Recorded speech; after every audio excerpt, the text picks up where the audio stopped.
gaar ahaan deegaanka ka qayb ka howlgasha dhowr dhacdo oo ku saabsan dawlad deegaanka Soomaalida arrimihii ka dhacay toddobaadkii la soo dhaafay marka koobaad waxaan halkaan uga tacsiideynayaa eheladii iyo qaraabadii ay ka shahiideen shuhadadii difaacaysa ciidda dalka hooyo meel walba ay joogaan hooyooyinkood iyo caruurahoodii oo dhammaan uga tacsiideynayo iyo shacabweynaha DDS iyo maamulka dawlad deegaanka Soomaalidaba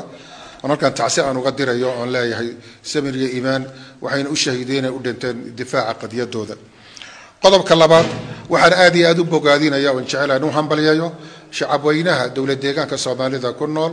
sidii ay u garab istaageen ciidankooda soo majeesayaasha iyo geesiyada ah ee ciidanka gaarka ah iyo si guudba ciidanka deegaanka maleeshiyada booliska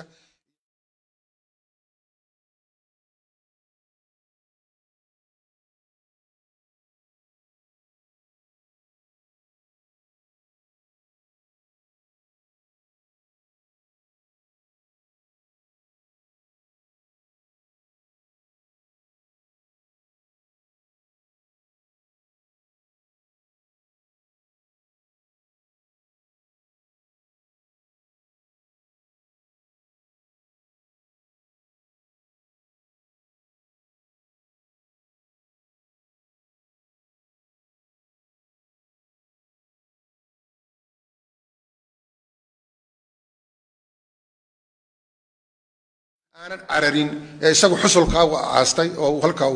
uu tusaale ugu noqday difaaca iyo dhiirigelinta ciidamada iyo shacabka marka waxaan leenahay mudane madaxweyne hambaliyo halka ka sii wad waxay taas u noqon doontaa qoos kuwa kastoo isku day in mar labaad ay ciidani iyo shacabkiisa iyo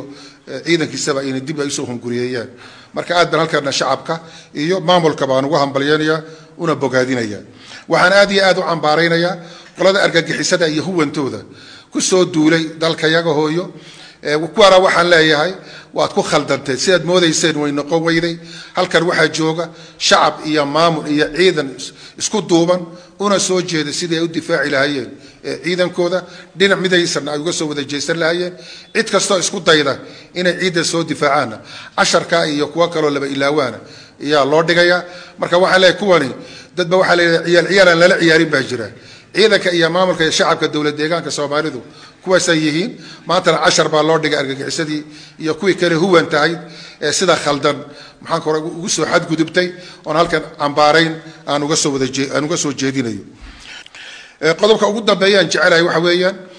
in shacabka dawlad deegaanka Soomaalida aan ugu baaqayo kana codsanayo in ay xoojiyaan midnimada wadajirka isku duubnaanta iyo dhinac uga soo wada jeesiga cid kastoo isku dayda inay ciidooda ay ku soo duulaan in ay sidii ay u garab joogsan lahaayeen ciidankooda sidii ay u garab joogsan lahaayeen maamulkooda sidii ay mid ay ugu noqon lahaayeen maanta waa maalintii aan ugu baahida badnayd midnimada iyo wadajirka marka sida awgeed waxaan shacabkayga ugu baaqayaa midnimo wadajir iyo nabadoo la wada ilaaliyo oo nin walba dhanka uu joogo uu ka taxadiro oo sidii u difaaci lahaa wixii ku soo biira ama ku soo xadgudba ama wixii khalkhal gelinayo dhanna ay dhinac uga soo jeesan lahaayeen iyagoo la wadaagaya hay'adaha u xil saaran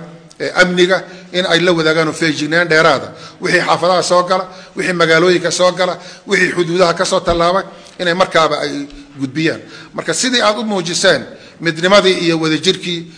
ciidanka iyo dawladaba inaad halkiina aad ka sii xoojisaan magaalooyinkana aad si dheeraada ama si gaara aad u qaadataan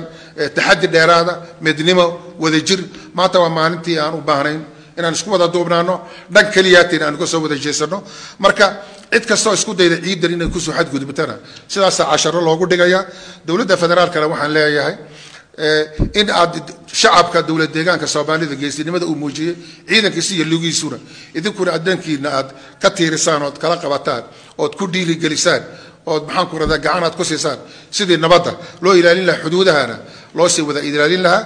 ugu dambaystii waxaan mar labaad iyo mar saddexaadba runtii aan bogaadinayaa oo hambalyeynaya shacabka dawlad deegaanka Soomaalida sidii geesinimada lahayd wadajirka lahayd maxaan ku radaa ay u garab siiyeen dhinac walbana ay kala qayb qaateen ciidamada iyo maamulkana waxaan leeyahay halka ka wada idinkoo maanta haysta cudud iyo dhiiranaan ka duwan tii shalay toona oo ah waxa kaliya meel lagu mar ay tahay midnimada iyo wadajirka aad iyo aad baad u wada maasantiin بسم الله الرحمن الرحيم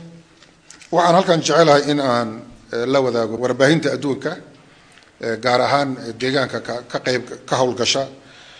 دور دعوة كساب سن دولة ديجان كسامانة الرمي كدعت تبادل الصور دافع